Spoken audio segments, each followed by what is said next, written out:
concluimos el libro de Miqueas con esas lecciones, ese aprendizaje que me ha ido dejando a lo largo de la lectura y del estudio. Y algo que me ha impresionado es que cuando lo leí por primera vez y empecé a estudiar algo, había muchas partes que no entendía, que no me quedaban claras. Sin embargo, al final de todo, me he dado cuenta que este libro, aparte de que sí que es verdad que habla de esas consecuencias que tiene el pecado y remarca ese juicio que iba a caer sobre algunas ciudades, lo que más remarca por encima de todo esto, por encima del pecado, por encima de todo el mal que había, es que el amor y la misericordia de Dios siempre vencen a todo lo demás.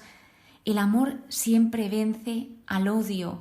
Y esto es lo que me impresiona, el cómo Dios nos va dejando a lo largo de toda la Biblia esa idea, esa, más que idea, realidad, que Dios nos ama de una manera inexplicable y que ese perdón que Él nos brinda es incomparable con el perdón humano. Porque fijaos, todas las maldades, toda la corrupción que había, los ricos, aquí nos habla que eran ricos no por su propio mérito, sino por los robos, por oprimir al pobre, por aprovecharse del prójimo. Entonces, ¿cómo Dios perdonaba todas estas maldades? Pues porque su misericordia era infinita y si ellos se daban cuenta de ese mal que estaban haciendo, que Dios se lo estaba diciendo para abrirles los ojos, porque Dios lo que hace es abrirnos los ojos. Él quiere que veamos la verdad y que caminemos en la verdad. Así que, si ellos se arrepentían, Dios tenía esa gran misericordia con ellos. Vemos cómo este libro es muy importante en la historia de la humanidad porque nos dice el lugar del nacimiento del Mesías. Este libro anticipa el lugar de nacimiento de Jesús, donde dice que sería en Belén Efratá, que Belén significa casa de pan, quedaos con esto para luego el Nuevo Testamento, y Efratá significa fecunda. Hablaba de juicio. Y no simplemente este libro habla de juicio, sino que también habla de esas razones de por qué este juicio va a venir. Y esto lo lleva después a unas promesas de restauración. Habla de juicio, pero habla de esa esperanza y de esas promesas que van a venir, que no son solo para los mejores, para que me entendáis, sino que son para todos, para todas las clases sociales, para todos los tipos de personas, de todas las nacionalidades, de todas las ciudades, de todas las naciones. Entonces, luego de esto, vemos que es importante reconocer nuestros pecados, reconocer lo que hacemos, ya no solo ante Dios, sino ante los demás. Por mucho que nos pueda costar, es algo que dice mucho de nosotros el decir, oye, he fallado en esto, perdón, me he equivocado. El valor de decir la verdad. Esto es algo que admiro de todos los profetas porque no era fácil decir todas estas verdades y anunciar todos los juicios que iban a venir sobre, por ejemplo, el pueblo de Israel. Porque las personas lo que querían oír era lo que los falsos profetas les decían, que no se preocupasen, que iba a venir paz, que todo estaría bien, que a pesar de que ahora se viesen las cosas un poco nubladas, iba a venir paz. Y los profetas se plantaban aquí y decían, esto no es verdad lo que os están diciendo, va a venir un juicio, pero si os arrepentís y os volvéis a Dios, Dios tendrá misericordia y compasión de todos vosotros. Y bueno, pues cada uno tiene su libertad y Dios respeta la libertad, entonces algunos decidieron arrepentirse y otros siguieron rechazando a Dios. Que esto también se ve en un pleito que tiene Dios con el pueblo de Israel, que nos imaginamos ahí como en un tribunal, en un juicio que está Dios y el pueblo de Dios. Entonces Dios les está diciendo, pueblo mío, ¿qué te he hecho? ¿Qué te he hecho para que me contestes así, para que hagas todo esto? Respóndeme. Él muestra alguna de las cosas que había hecho por su pueblo. Y su pueblo lo que hizo fue responderle con rechazo. Por ejemplo, en el caso de los profetas, de los jefes, de los sacerdotes, en lugar de tomar sus responsabilidades y de hacer caso a Dios y de intentar hacer lo que Él les decía por su bien, ellos hacían todo lo contrario que se les decía. Ellos odiaban el bien y amaban el mal, aborrecían la justicia y torcían el derecho, además de que ellos funcionaban conforme al soborno. Los jueces, por ejemplo, no establecían justicia, eran sobornados y también había mucha corrupción. Entonces, una de las preguntas que Dios les hace a estas personas es: ¿no os corresponde conocer el derecho? Refiriéndose a la justicia.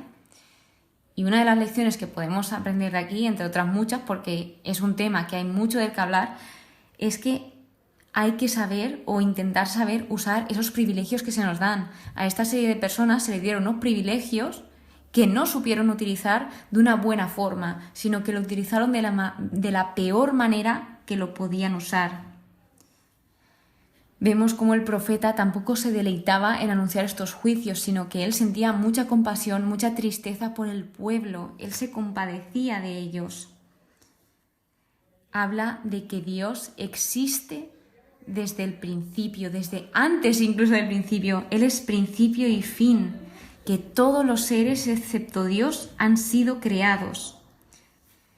Recuerda quiénes eran ellos, de dónde venían, qué Dios había hecho por ellos, que lo que Dios quería de ellos no era un misterio, se lo remarcaba a través de los profetas, y es que lo que Dios quería de su pueblo era derecho, lealtad y humildad. Y una pregunta que le podemos hacer al Señor cuando no sepamos qué quiere de nosotros es: Señor, ¿tú qué quieres de mí? Y ahí el Señor seguro que de una forma u otra nos contestará como hacía con su pueblo en la Biblia. Dios escuchaba y respondía a cada súplica y cada oración, pero ya dependía de cada uno si escucharlo o no.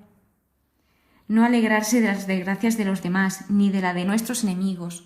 Esto era un consejo que se les daba, que a las otras naciones, mientras por ejemplo el pueblo de Dios estaba siendo oprimido, que no se alegrasen, porque nunca sabes si esa desgracia te puede llegar un día a ti de manera más fuerte. Habla de esa relación restaurada que tendrían el pueblo de Dios con Dios y de que también las naciones fueron testigos del amor y del poder de Dios en acción, ya no solo de palabra a través de los profetas, sino que también vieron cómo Dios actuaba, cómo Dios obraba. Y en cuanto al perdón, Dios nos perdona, Dios ama la misericordia. Entonces, una de las preguntas que me pude hacer leyendo esto es: si Dios es capaz de perdonarme hasta este punto, hasta este nivel, aun habiéndole yo fallado millones y millones de veces, ¿cómo no voy a perdonar a alguien que a mí me ha hecho daño y no ha hecho, ni la mitad, ni más de la mitad del daño que yo he podido hacer a otras personas o incluso a Dios? No lo he dicho, pero aparte de hablar del nacimiento del Mesías, nos introduce un poco quién será. Habla de que el Mesías es la paz, que es libertador, que vendrá a liberar. Y este libro también tiene muchos juegos de palabras, el profeta usa juegos de palabras, que el nombre del profeta significa quién como Yahvé, y el libro acaba así, respondiendo: ¿qué Dios hay como tú, que haga todas estas cosas? Una mente humana no comprende todas las cosas que hace de Dios. Ese amor tan inmenso, el cómo Él se compadece de su pueblo aun a pesar de todo lo que han hecho, su justicia, su fidelidad, el que Él es guía, es verdad, es maestro, rescatador, dador, nos da millones y millones de bendiciones que no sabemos ver, que no somos conscientes a veces, y que Él es único. Él advierte, nos da oportunidades, quiere relacionarse con nosotros y lo intenta, Él lo intenta, siempre respetando la libertad. Él recoge, reúne, nos cuida, nos da seguridad, y se ve el ejemplo de relación que tenía Miqueas con Dios, de una forma muy breve, porque el libro no está hablando continuamente de la relación, pero de lo poco que habla, se ve cómo el profeta aguarda y espera en Dios y confía, sobre todo confía en Dios. Que otra de las cosas que estaba sucediendo a causa del pecado del pueblo es que las relaciones humanas se estaban desmoronando, ya nadie podía confiar en nadie, y como Dios usa todo para bien, Él también nos puede transmitir ese mensaje de que teniéndolo a Él nunca nos va a fallar. Tal vez el ser humano nos traicione, nos decepcione, pero Dios nunca hará eso porque Él es fiel. Entonces esto ha sido la conclusión y mis reflexiones del libro de Miqueas. Espero que te haya gustado. Muchísimas gracias por estar aquí. Un libro más, una conclusión más. Te espero con mucha emoción en el siguiente episodio, donde empezamos un nuevo libro de otro profeta menor que se llama Nahum. Que pases muy pero que muy buen día y que Dios te bendiga.